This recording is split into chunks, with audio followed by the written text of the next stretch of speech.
കിട്ടിയടോ കിട്ടി. മനുഷ്യനെ പേടിപ്പിച്ച് കിടന്നല്ലോ. കോളിംഗ് ബെല്ല് പിന്നെ എന്നാത്തിനാണോ ചോരമ്മ കുടിച്ചിട്ടിരിക്കുന്നത്? സോറി ഞാനീ ആവേശം മൂത്തപ്പോ. എന്നതാ ഇത്ര ആവേശം മൂക്കാൻ? അല്ല, ഇവിടെ വേറെ ആരാ ഉള്ളത്? ഇവിടെ ആരാ? നാൻസി അപ്പുറത്താണ് കാണും. എന്നാണോ കാര്യം? കത്രീന കല്യാണം നിശ്ചയിച്ചിരിക്കണം, മുഹൂർത്തം അറിഞ്ഞു. ആ ഞായറാഴ്ച രാവിലെ 10 മണിക്ക്.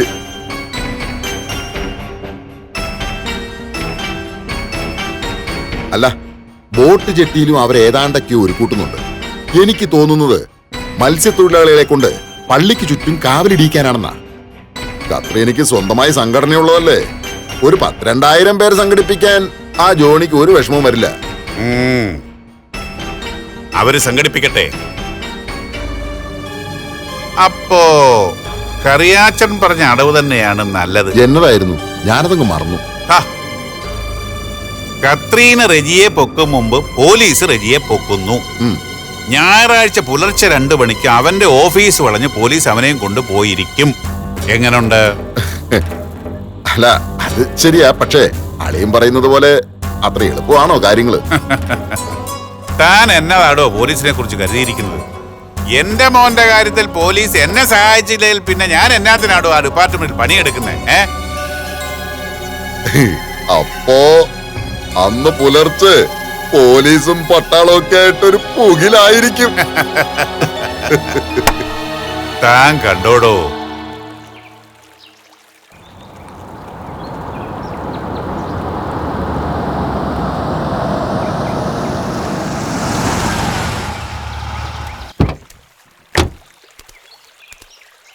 താമസിച്ചപ്പോ വരില്ലെന്ന് കരുതി മൊബൈലിലൊന്ന് ട്രൈ ചെയ്യാൻ പോവായിരുന്നു. വരാതിരിക്കാൻ നമ്മൾ തമ്മിൽ പിണക്കമൊന്നുമില്ലല്ലോ. അമ്മച്ചിയും തന്റെ അപ്പച്ചനും തമ്മിലല്ലേ പിണക്കം? കുട്ടിക്കാലം മുതൽ നമ്മൾ ഒന്നിച്ചാ പഠിച്ചതും വളർന്നതും. നിന്റെ അപ്പച്ചൻ അത് അറിയുകയും ചെയ്യാം. എന്നിട്ടും നിന്നെ പോലൊരു മോളായി എന്നെ കണക്കാക്കാൻ നിന്റെ അപ്പച്ചനായില്ലല്ലോ. അങ്ങനെ പറയരുത് റോസ്. ഒരിക്കലും എന്റെ അപ്പച്ചൻ അങ്ങനെ ചെയ്യല. എപ്പോഴെങ്കിലും റോസിനത് മനസ്സിലാവും.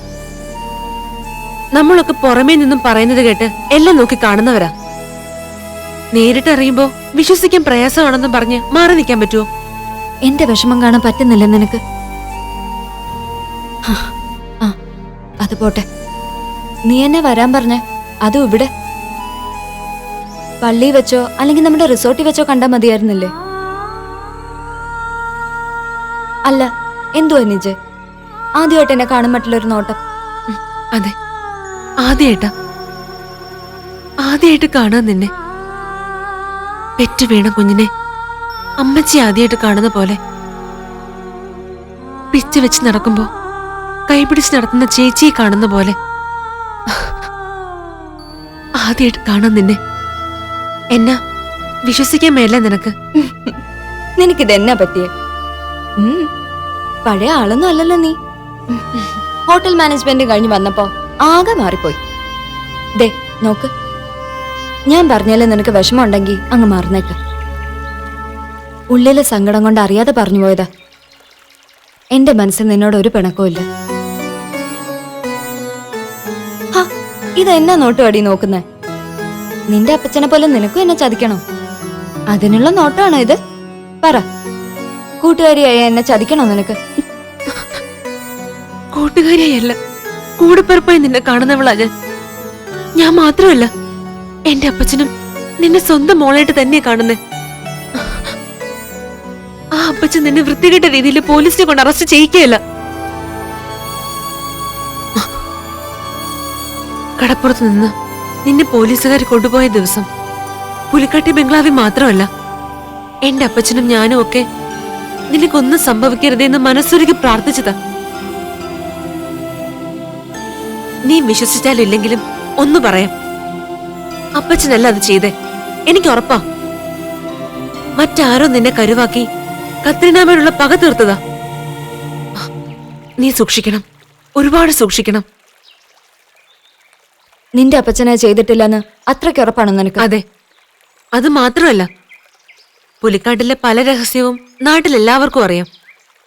നീ എന്തോ പറയുന്നത്? നിങ്ങളുടെ കല്യാണക്കാരൻ തന്നെ, അതിപ്പോ എല്ലാവർക്കും അറിയാം.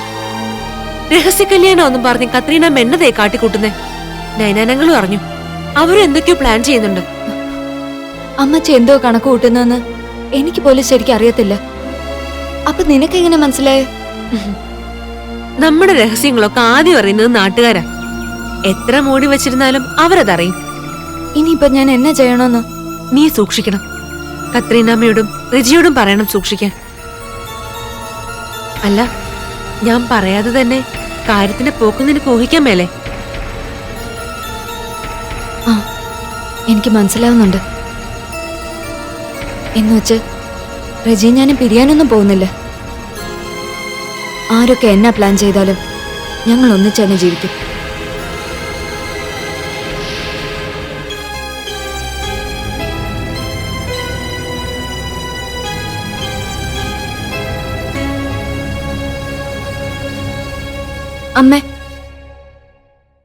അമ്മ എന്തോ ഒന്ന് മറുപടി പറയാത്ത? നിജ വളരെ പേടിച്ചോണ്ട എല്ലാം പറഞ്ഞ്. അമ്മ പ്ലാൻ ചെയ്യുന്ന കാര്യങ്ങളൊക്കെ അപ്പ നയനാനങ്ങൾ അറിയുന്നുണ്ട്. മോള് പറയും മുമ്പേ ഞാനിത് അറിഞ്ഞു. നാൻസി എന്നെ വിളിച്ചു പറഞ്ഞായിരുന്നോ? റെജിയെ എങ്ങനെയെങ്കിലും രക്ഷിക്കലാൻ നാൻസിയുടെ ആവശ്യം. രക്ഷിക്കാന്ന് വെച്ചാ? ഞായറാഴ്ച പുലർച്ചെ ഓഫീസിൽ ചെന്ന് റെജിയെ പോലീസ് പിടിച്ചോണ്ട് പോവും. അതാണ് നൈനാൻ സാറിന്റെ പ്ലാൻ. അമ്മേ, മോള് പേടിക്കണ്ട. അതിന് റെജി അവർക്ക് കിട്ടിയിട്ട് വേണ്ടേ? നാളെ തൊട്ട് ഞായറാഴ്ച വരെ റെജിയെ ഇനി ആരും കാണില്ല. എന്നുവെച്ചാ? മോള് പേടിക്കണ്ടെന്ന് പറഞ്ഞില്ലേ?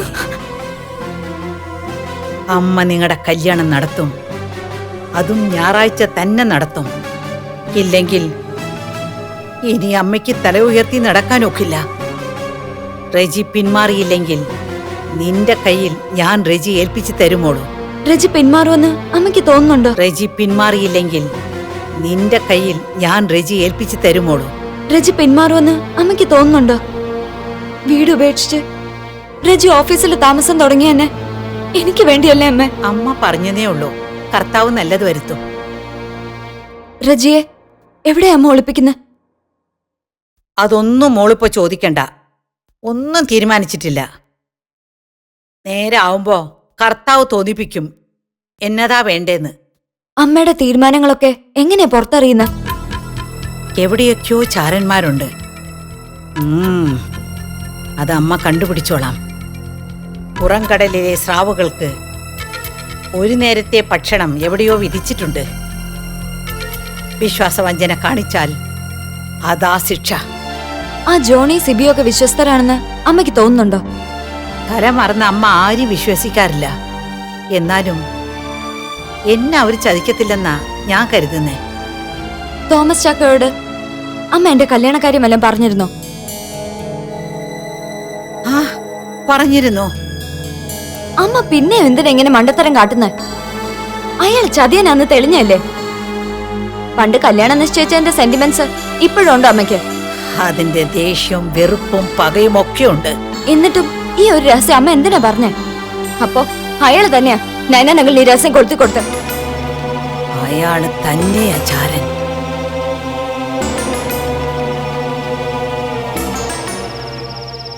ഇതൊരുമാതിരി ചോരക്കല്യാണം ആവുന്ന എന്റെ പേടി. നാക്ക് വളച്ചോരൊന്ന് പറയാതെ ദേവാരാട്ടാ.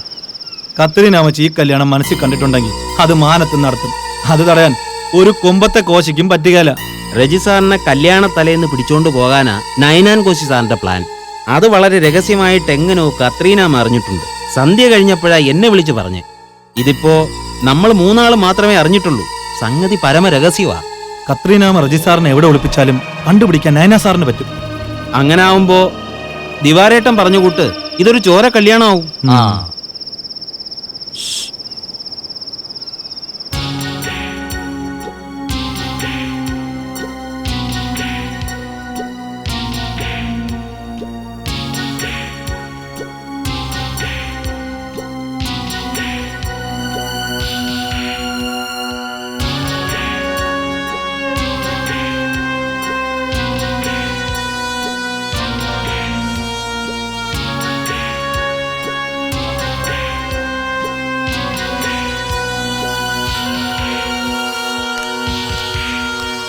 ഇതെന്നാണ് നീ ഇവിടെ കാണിക്കുന്നത്? ഞാനൊന്ന് മൂത്രം ഒഴിക്കാൻ നോക്കുമായിരുന്നു. കാല് പൊക്കി മൂത്രം ഒഴിക്കാൻ നീ എന്താടാ പട്ടിയാണോ? ദേ എന്നെ തൊട്ട് കളിച്ച അക്കളി തീക്കളി സൂക്ഷിച്ചോ. എന്നെ നിങ്ങൾക്ക് അറിയാഞ്ഞിട്ടാ. വലം കയ്യാ ഞാൻ, വലം കൈ. ഓ അപ്പൊ നീ മോനിച്ചനല്ല, വലം കയ്യ. ആ ഈ വലം കൈ അങ്ങ് വെട്ടിക്കളഞ്ഞാലോടാ ജോണി. വേണ്ട, എന്നെ കൊന്ന ഞാൻ നേരെ ചെന്ന് നയനാസാറിനോട് പറഞ്ഞു കൊടുക്കും. പിന്നെ 3 എണ്ണവും തൂങ്ങും. നിന്റെ തല ഞങ്ങളുടെ കൈ ഇരിക്കുമ്പോ അതെങ്ങനെടാ പട്ടി നടക്കുന്നേ? അവൻ തലയില്ലാതെ നടന്നു പോവും. 2 കൈയല്ലേ ഇരിക്കുന്നേ. ആംഗ്യ ഭാഷയിൽ പറഞ്ഞോളൂ നമ്മളാ ഇവന്റെ തല വെട്ടിയെന്ന്. അല്ലേടാ മോനിച്ച? അതെ. ആ. അയ്യോ എന്റെ തല. ജോണി വേണ്ടട ജോണി, നമ്മളൊക്കെ കടലിലെ മക്കളല്ലേടാ. നീ സാത്താന്റെ മൂത്ത മോനല്ലേ? അങ്ങനെ പറയല്ലേ ജോണി. ഇവിടെ തന്നെ വേണമെങ്കിൽ മര്യാദയ്ക്ക് പറഞ്ഞു. ഓ, എന്തുവാ നാനാ സാറിന്റെ പ്ലാൻ? അയ്യോ റോജി സാറിന് എന്നാ ചെയ്യാനാ പരിപാടി? അയ്യോ എനിക്കറിയാൻ മേല. വെട്ടിയെടാ തല ജോണി. അയ്യോ വേണ്ട, സത്യമായിട്ട് എനിക്ക് അറിയാൻ മേല ചേട്ടാ. അയ്യോ എന്നെ കൊല്ലല്ലേ. വേണ്ടടാ ജോണി, ഇവന്റെ തല വെട്ടി കടലിലെറിഞ്ഞ കടലമ്മയുടെ മേല് നാറും. വിട്ടേക്ക് പൊയ്ക്കോട്ടെ ജോണി. ആ ദിവാരേട്ടൻ പറഞ്ഞോണ്ട് നിന്നെ വെറുതെ വിടുന്നു. ഓടാ. ടീച്ചർ ആദ്യത്തെ പെൻഷൻ അങ്ങനെ അവളുടെയും കെട്ടുതാലി പൊട്ടി. സകല സീരിയലിലും മാലപ്പടക്കം പോലെ കെട്ടുതാലി പൊട്ടിക്കൊണ്ടിരിക്കുക. ഇതെന്നാ കേരളത്തിലെ പെണ്ണുങ്ങൾക്കൊക്കെ ഇത് കാണാനാണോ ഇഷ്ടം? പറയണ അമ്മച്ചിയും ഇത് തന്നെയല്ലേ കാണുന്നേ. ആഹാ, അത് പിന്നെ എന്നതേലും കാണണ്ടേടി രാത്രിയാവുമ്പം. ഇതിനേക്കാൾ ത്രില്ല് അപ്പച്ചനും കത്രീനാമ്മയും തമ്മിലുള്ള മത്സരം കാണുന്നതല്ലേ. നിന്റെ അപ്പൻ ഇപ്പൊ 3ാം കക്ഷിയാ. കത്രീനയും നയനാൻ സാറും തമ്മിലാ ഇപ്പൊ നേരിട്ടുള്ള യുദ്ധം. ഇല്ലേ വെച്ചായ? കത്രീനയുടെ കാര്യത്തിൽ ഞാൻ അങ്ങനെ 3ാം കക്ഷിയൊന്നും ആവത്തില്ല. അവളുടെ മത്സരം വേറെ റൂട്ടാ. ബിസിനസിന്റെ വഴിയാണ് എന്റെ മത്സരം. ഓ അപ്പൊ ഒന്നും അവസാനിച്ചിട്ടില്ല. അതെങ്ങനാടി അവസാനിക്കണമെങ്കിൽ കത്രീനയുടെ അന്ത്യം കാണണം. അത് കാണാൻ കൊതിക്കുന്ന ഒത്തിരി ആൾക്കാർ ഈ നാട്ടിലുണ്ട്. ഓ സത്യം പറഞ്ഞ ഞങ്ങക്ക് ഇത് കണ്ടും കേട്ടും മടുത്തപ്പച്ച. എന്ന് നേരം വെളുത്ത് അന്ത്യാവോളം ഇത് തന്നെ. അപ്പച്ചൻ എന്നെ വിളിച്ചേ? ആ എല്ലാവരോടും ഒരു കാര്യം ചർച്ച ചെയ്യാനാ. റോസിന്റെ കല്യാണം ആവുമ്പോഴേക്കും ഇവന്റെ മിന്നു കെട്ട് കഴിയണം. അത് അപ്പച്ചന്റെ ഒരു വാശിയാ. അപ്പച്ച ഇനി ഒരിക്കൽ കൂടി അപ്പച്ചന്റെ വാശി തീർക്കാൻ വേണ്ടി എന്നെ ഇട്ട് പന്ത് കെട്ടാൻ ഞാൻ സമ്മതിക്കത്തില്ല. എനിക്കിഷ്ടപ്പെട്ട പെണ്ണിനെ മാത്രമേ ഞാൻ കല്യാണം കഴിക്കത്തുള്ളൂ. എടാ നിനക്ക് ഇഷ്ടപ്പെട്ട പെണ്ണ് തന്നെയാ, അതുകൊണ്ടല്ലേ അപ്പച്ചൻ പറയുന്നേ. അതാരാ അങ്ങനെ ഒരു പെണ്ണ്? എടി കുടുംബത്തില് നല്ല അസല് പെങ്കൊച്ചുള്ളപ്പോ പുറത്ത് തപ്പി നടന്നതാ നമുക്ക് പറ്റിയ തെറ്റ്. നമ്മളെ കൂട്ടത്തിലേതാ പെണ്ണ്? അതും ഇവൻ ഇഷ്ടപ്പെട്ടത്. തോമസ് അളിയന്റെ മോള് നിമ്മിയുടെ കാര്യമാ ഞാൻ പറയുന്നത്. എന്റെ മനസ്സിൽ ഇത് നേരത്തെ ഉണ്ടായിരുന്നു. പക്ഷെ പറഞ്ഞാ ഇച്ചായൻ കടിച്ചു കീറാൻ വരുമെന്നോർത്താ ഞാൻ മിണ്ടാതിരുന്നത്. എനിക്ക് വേണ്ടപ്പെട്ടവരെ കുറ്റം പറയാനല്ലേ ഇച്ചായന് നേരമുള്ളൂ. എടി അതൊക്കെ പണ്ട്. ഇവൻ നിമ്മിയെ കെട്ടിയ 2 കുടുംബവും ഒന്നുകൂടി അടുക്കില്ലേ? എന്നാ മോനെ ഞാൻ ഇക്കാര്യം തോമസ് ഇച്ചായനെ വിളിച്ച് പറയട്ടെ. എനിക്കറിയാൻ മേല, നിങ്ങളുടെയൊക്കെ ഇഷ്ടം പോലെ അങ്ങ് ചെയ്യും. ഞാൻ പറഞ്ഞില്ലേടി അവനത് ഇഷ്ടാവുന്ന്. കൊച്ചുനാളിൽ അങ്ങോട്ടും ഇങ്ങോട്ടും അറിയുന്നവനല്ലേ. തോമസ് അളിയനാണെങ്കിൽ ആകെ ഉള്ളത് 2 പെമ്മക്കളാ. സമ്പാദ്യത്തിന്റെ നേരെ പകുതി ഇങ്ങോട്ട് പോരത്തില്ലയോ? ഓ അപ്പച്ചൻ ഇപ്പോഴും അതിലാണ് കണ്ണ്. അല്ലാതെ മോന് നല്ലൊരു ജീവിതം ഉണ്ടാക്കി കൊടുക്കുന്നതല്ല. ചില നേരത്ത് നിന്റെ മോളുടെ നാവിന്ന് വരുന്നത് മഹാ അലമ്പാ. കൈവച്ചു പോവും ഞാൻ. ഓ ഇച്ചായന്റെ നാവിന്ന് വരുന്നതൊക്കെ സങ്കീർത്തനവാ.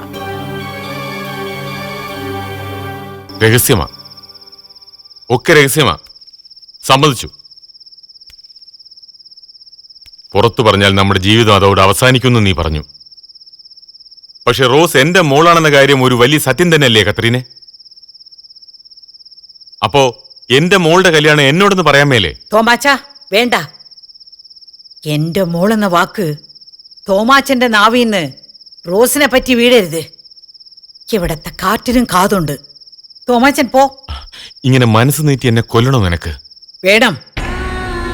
18ാം വയസ്സ് തൊട്ട് 4 കൊല്ലം തോമാച്ചനെ നെഞ്ചിനുള്ളിൽ കൊണ്ട് നടന്നവളാണ് ഞാൻ. ഒത്തിരി ആശകളും സ്വപ്നങ്ങളുമുള്ള ആ കൊച്ചു പെണ്ണ് മണവാട്ടിയാവാൻ കൊതിച്ച് കാത്തിരുന്നു. എല്ലാം ഒരുങ്ങി, ആഭരണങ്ങൾ വാങ്ങി, വിവാഹ വസ്ത്രങ്ങൾ വാങ്ങി, സദ്യ ഒരുക്കി. എന്നിട്ടോ അവസാന നിമിഷം ഒരു വലിയ ചതി കൊണ്ട് കത്രീന എന്ന ആ പാവം പെണ്ണിന്റെ നെറുകയിൽ ആഞ്ഞടിച്ചു കൊന്നുകളഞ്ഞു തോമാച്ചൻ. ഒത്തിരി സ്വപ്നങ്ങൾ നെയ്ത് നടന്ന ആ കത്രീന അന്ന് അവിടെ മരിച്ചു വീണു. പുതിയൊരു കത്രീന, പുലിക്കാട്ടിൽ കത്രീന അന്ന് ജനിച്ചു.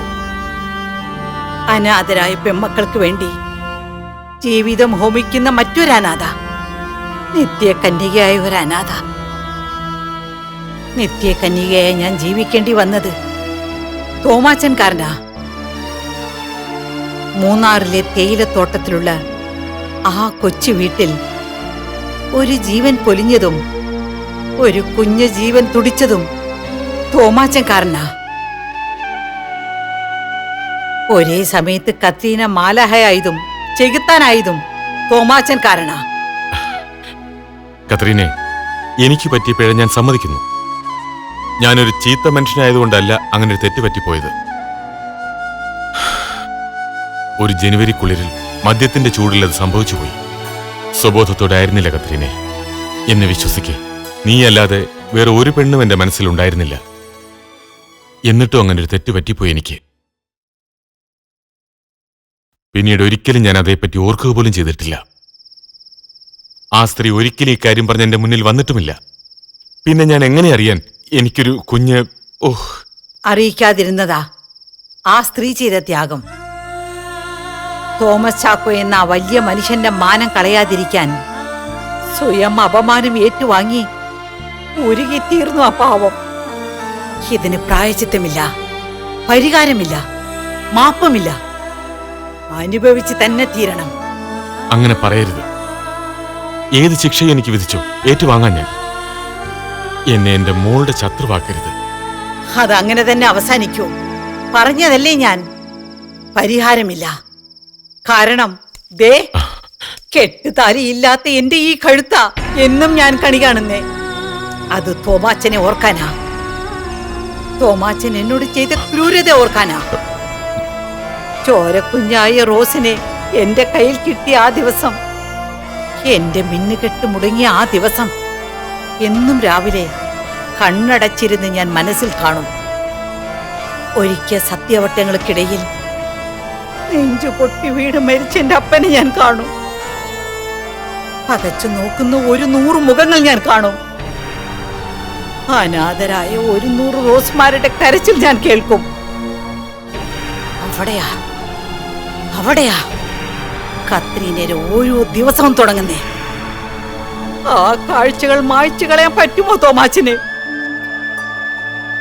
എന്ത് പരിഹാരം ചെയ്ത് മായ്ക്കൂ തോമാച്ചനത്? പറയാൻ ഉത്തരമില്ലെങ്കിൽ പോയിന്റ് മുന്നിന്ന് പൊയ്ക്കോ.